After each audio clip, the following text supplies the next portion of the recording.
വെള്ളിയാഴ്ച രാത്രി 9 മണി തൊട്ട് 9 മണിക്ക് നമ്മൾ വണ്ടി സ്റ്റാർട്ട് ചെയ്യാൻ കമ്പനി എന്ന് പറഞ്ഞിട്ട് പകല് 12 മണി തൊട്ട് രാത്രി 9 മണി വരെ, അതായത് 9 മണിക്കൂർ ഡെയിലി റെസ്റ്റ്. അത് ഈ പകല് എത്രത്തോളം നമ്മൾ ഉറങ്ങാൻ പറ്റും, ആകെ 2 മണിക്കൂർ ഉറങ്ങി. അത് കഴിഞ്ഞിട്ട് പിന്നെ രാത്രി 9:30 ലോഡ് വന്നു. ലോഡ് കിട്ടി. അത് വേറെ ട്രെയിലറായിരുന്നു, ഒരെണ്ണം കട്ട് ചെയ്തിട്ട് കൊടുത്തിട്ട് അടുത്തതായിട്ട് ചെയ്ത് തന്നു. പിന്നെ അത് ഒരു 1.5 മണിക്കൂർ കൊണ്ട് അതിനകത്തൊരു ബെൽറ്റ് ഇട്ട് അടിച്ച് 12 മണിയാകുമ്പോഴാണ് വണ്ടി എടുത്ത്. എന്നിട്ട് അതിനിടയ്ക്ക് 2 മണിക്കൂർ കഴിഞ്ഞപ്പോൾ ഒരു അരമണിക്കൂർ കിടന്ന് ഉറങ്ങി. അത് കഴിഞ്ഞിട്ട് പിന്നെ ഒരു ഹാംബർഗ് ജർമ്മനിയിൽ എത്തുന്നതിന് മുമ്പ് ഒരു പാർക്കിംഗ് കിട്ടി, 1 മണിക്കൂർ കിടന്നുറങ്ങി. അങ്ങനെ ഉറക്കം എന്നെ കൊണ്ട് വളരെ പാടാണ്, രക്ഷയില്ല. 10 മണി കഴിയുമ്പോഴത്തെ അങ്ങോട്ട് ഉറങ്ങാൻ തുടങ്ങി. ഏറ്റവും കൂടുതൽ ഞാൻ നാട്ടിൽ വണ്ടി ഓടിച്ചുകൊണ്ടിരുന്നപ്പം പോലും രാത്രി വണ്ടി പൊളിയിട്ട്, പക്ഷേ ഇവിടെ വന്നിട്ടാണ് വണ്ടി ട്രെയിലർ നല്ലപോലെ പാളുന്നുണ്ട് ഉറങ്ങിയിട്ട്. പക്ഷേ സെൻസർ ട്രാക്ക് വിട്ട് കഴിയുമ്പോൾ സെൻസർ അടിക്കുമ്പോൾ നമ്മൾ ഓണരുന്നതുകൊണ്ട് രക്ഷപ്പെട്ട് പോകുന്നതേ ഉള്ളൂ.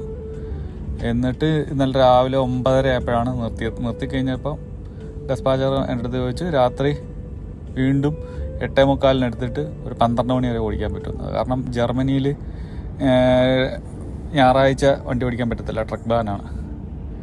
അങ്ങനെ അവിടുന്ന് നമ്മൾ എടുത്തിട്ട് അടുത്ത പാർക്കിങ്, അത് ഞാൻ പറഞ്ഞു പെയ്ഡ് പാർക്ക്. ജർമ്മനി ഭയങ്കര പാടാണ് നമുക്ക് പാർക്കിങ് കിട്ടാനായിട്ട്.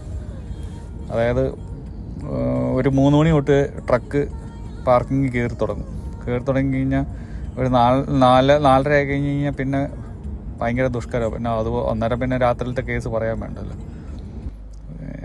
ഒരു പാർക്കിങ്ങിൽ ഒരു സ്ലോട്ട് കിട്ടിക്കഴിഞ്ഞ് കഴിഞ്ഞാൽ ഏതാണ്ട് ഒരു എന്താ പറയുന്നത്, നമ്മളിപ്പം ഒരു വീട്ടിൽ എത്തുന്നതിൻ്റെ ആ ഒരു ഫീലിംഗാണ്. അത്രയും സ്പേസ് കിട്ടിക്കഴിഞ്ഞാൽ അത്ര പാടാണ് ജർമ്മനിയിൽ പാർക്കിംഗ് കിട്ടാൻ. ഭയങ്കര ട്രക്കിൻ്റെ തിരക്കാണ്. എനിക്കൊന്ന് യൂറോപ്പിൽ ഏറ്റവും കൂടുതൽ തിരക്കുള്ളൊരു പാർക്കിംഗ് ഒക്കെ ഉണ്ട്, പക്ഷേ പാർക്കിങ്ങിനെക്കാട്ടി കൂടുതൽ പാർക്കിംഗ് അവർ പ്രൊവൈഡ് ചെയ്യുന്നതിനെക്കാട്ടി കൂടുതലാണ് ട്രക്കുള്ളത്. അങ്ങനെ നമ്മൾ ഇന്നലെ എനിക്ക് അവർ കമ്പനിയിൽ നിന്നെങ്കിൽ പെയ്ഡ് പാർക്കിംഗ് എടുത്ത് തന്നു. അത് ഏകദേശം 4,500 രൂപയാണ് 2 ദിവസത്തേക്ക് പാർക്കിംഗ്. അതിനകത്ത് നമുക്ക് കുളിക്കാനുള്ളൊരു 2 വൗച്ചറും കിട്ടും.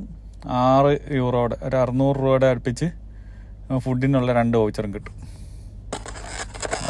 ഇവിടെ പെട്രോൾ പമ്പിൽ നിന്നൊക്കെ നമ്മൾ നല്ല റേറ്റാണ്. നമ്മൾ ഫ്ലൈറ്റിൽ നിന്നൊക്കെ നമ്മൾ വാങ്ങിക്കുന്നതിൻ്റെ ആ ഒരു റേറ്റിന് അത്രയും റേറ്റ്, ഡബിൾ റേറ്റാണ് കിട്ടുന്ന സാധനത്തിന്.